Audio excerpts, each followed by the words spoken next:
Hi and welcome to T10 Info TV SK channel. My name is Syed and here I am with the latest and updated news for Friday 23 June 2023.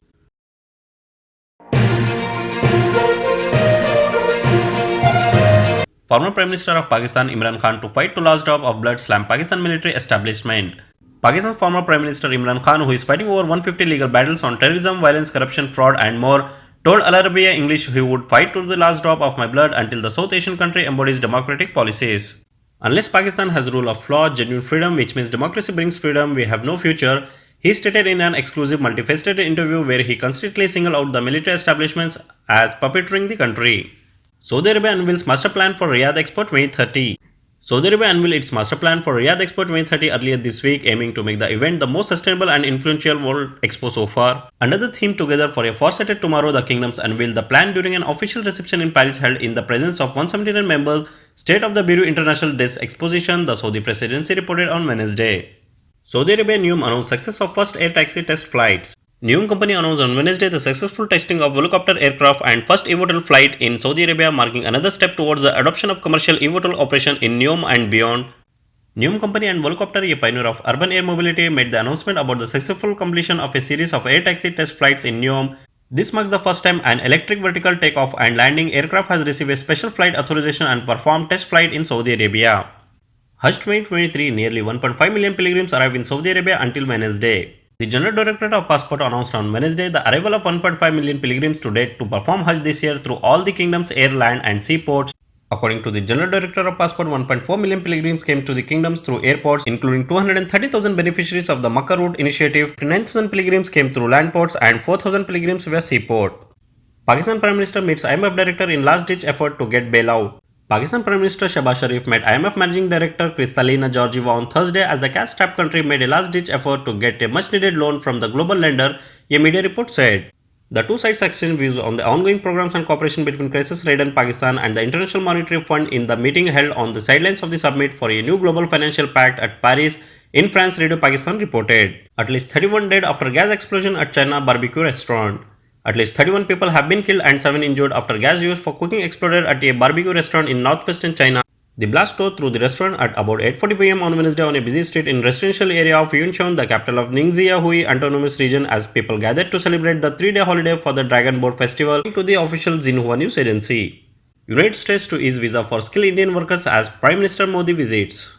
The Biden administration will make it easier for Indians to live and work in the United States using this week's state visit by Prime Minister Narendra Modi to help some skilled workers enter or remain in the country, according to 3 people familiar with the matter.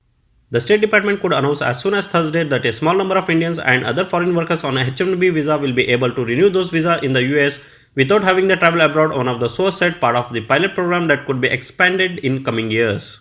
Prime Minister Narendra Modi US visit day 3 update. India diaspora gather outside White House to witness Modi's welcome. On day 2 of Prime Minister Narendra Modi's state visit to the US, he will be welcomed to the White House by US President Joe Biden as the two are expected to hold bilateral talks, sign important agreements and address a press conference. The two countries will announce a series of agreements in defense cooperation, critical and emerging technology, health, environment and visas on Thursday, June 22 in their joint statement. Saudi Arabia ambassador presented his credential to Thailand's king. Saudi Ambassador to Thailand Abdurrahman Al Soebani has presented his credential to King Maha Vajiralongkorn of the Kingdoms of Thailand.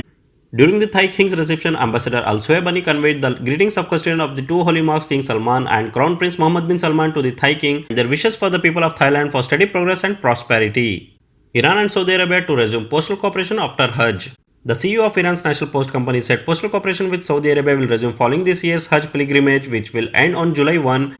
Mahmoud Leahy made the remark in an interview with the semi-official Tasnim news agency, which was published on Wednesday, commenting on the outcome of his negotiation with his Saudi counterpart in the Swiss city of Bern, Xinhua news agency reported. US intends to open consulates in Bengaluru and Ahmedabad in India. The US will open 2 new consulates in Bengaluru and Ahmedabad, while India will establish a mission in Seattle to boost people-to-people relationships, a senior White House official said on Thursday. The official said the US issued a record 125,000 visas to Indian students last year. Indian students are said to become the largest foreign students community in the United States with a 20% increase last year alone, the senior administration official said. The US intends to open new consulates in Bengaluru and Ahmedabad. India is likewise welcoming the 2023 opening of its consulate in Seattle and look forward to also announcing a new consulate to the United States, the official said. Shell Petroleum International to open petrol station in Saudi Arabia. The international company Shell will establish a chain of petrol stations in Saudi Arabia. Under the patronage of the Saudi Ministry of Energy, Shell company has signed an agreement with Asyad Holding Group to open a petrol station. According to Al Eqtosiya, Shell company will establish the first petrol station in the capital Riyadh during the fourth quarter of this year. The Ministry of Energy had this year entered into cooperation agreement with the General Authority of Small and Medium Enterprises so that investors could acquire franchise from eligible enterprises. Massive fire engulfed furniture factory in Gujarat, Rajkot, India. A massive fire broke out at a furniture godown in Gujarat's Rajkot on Thursday. Several fire attendants were rushed to the godown located near Anand Bangla Chowk in Rajkot. The visual shared by news agency PTI shows smoke billowing into the sky from the godown as firefighters struggle to contain the blaze. No loss of life has been reported as so far. Japanese people rally against planned release of Fukushima nuclear contaminated water into sea. Nearly 100 Japanese people rallied on Tuesday outside the Fukushima Prefectural Government Office to voice their strong opposition to the latest stance on discharging radioactive wastewater from the crippled Fukushima Daiichi nuclear power plant into the Pacific Ocean. That's all in today's headlines. Thanks for watching. If you want to receive more important headlines around the world, keep watching T10 Info TV SK channel by subscribing and hit the bell icon to receive notification.